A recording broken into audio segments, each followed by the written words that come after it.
Ngibonani Mzansi, igama lami nguMusa kaMseleko. Namhlanje ngifuna ukukhuluma ngenkinga amadoda anesithembu abhekana nayo.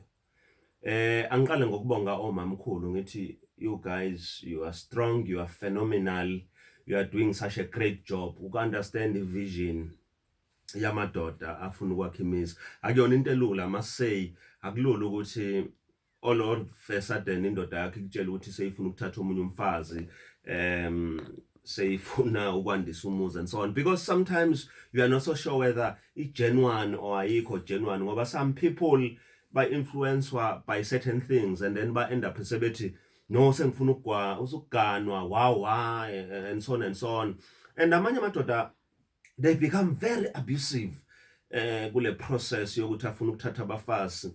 They undermine the love that when you have. In fact, they don't even give you an opportunity, time and space ukuthi udigest ukuthi lento ungamelana inayo, ungakwazi ukuba sesithenjini.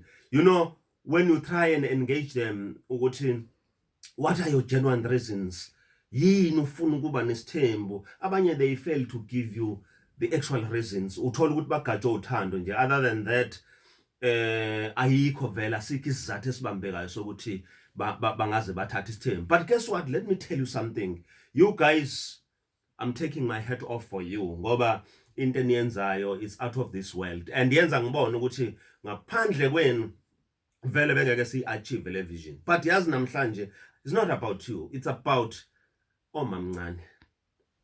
Yazi omamncane ba few, you know, out of 100 only 10% abagenuine ngokuthi bazokwakha imizi la emakhaya.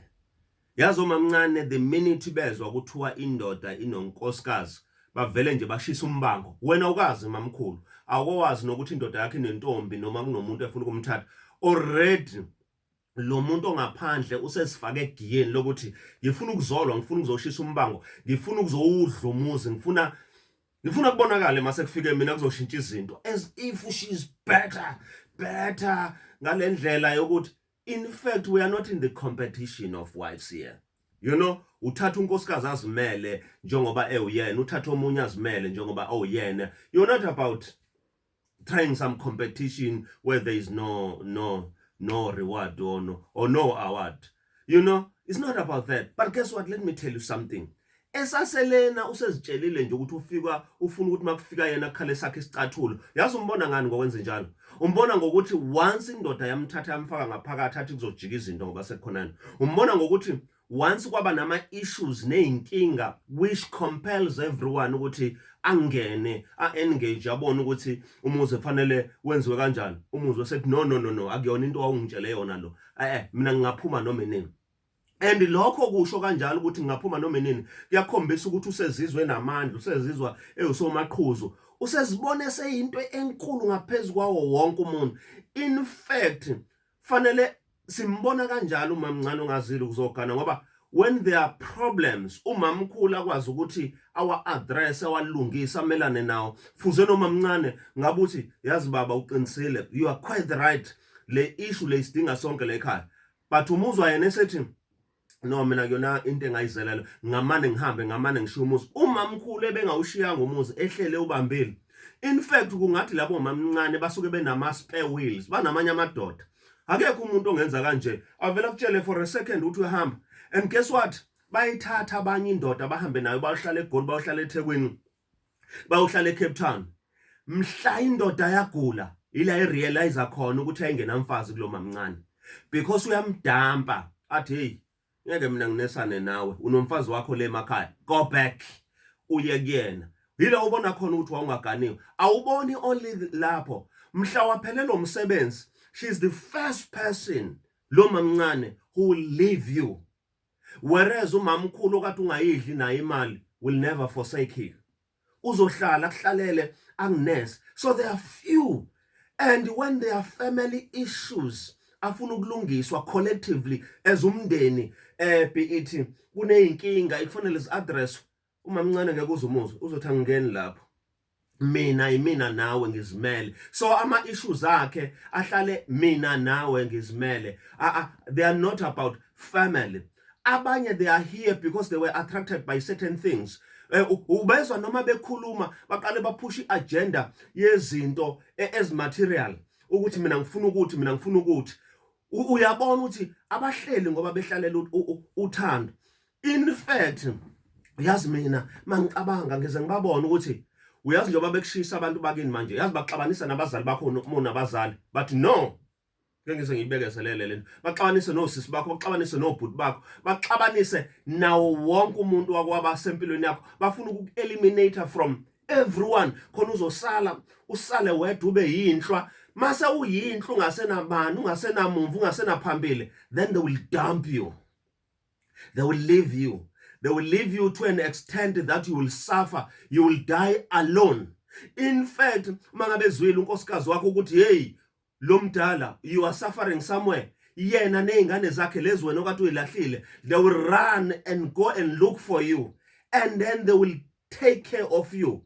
Can you imagine ukuthi how cruel are these mamncanes and so on and so on? Yazi ngiyafisa sengathi amadoda angenza a proper assessment mangabe bathatha. They are so dangerous. They will never allow you to expand, to move further. They will defend with everything. In fact, uyazi ngikutshele bayajola as we speak. Banamanye amadoda ubabona ngokugugusheka namafoni abo bewafihla beziprotector benza zonke ezinye izinto abathembekile. They are untrustworthy. Banesikhwele esimbi bangabulala umuntu. You know why banesikhwele? It's because nabo bayazenza lezi zinto abafuna ukubanjwa. They are very calculative, they are very manipulative. Benza izinto abafuna ukuthi wena njengendoda uhlale ukhekezela. In fact bafuna ukukurula, bafuna ubumkhovu wabo, bafuna ukukuphatha.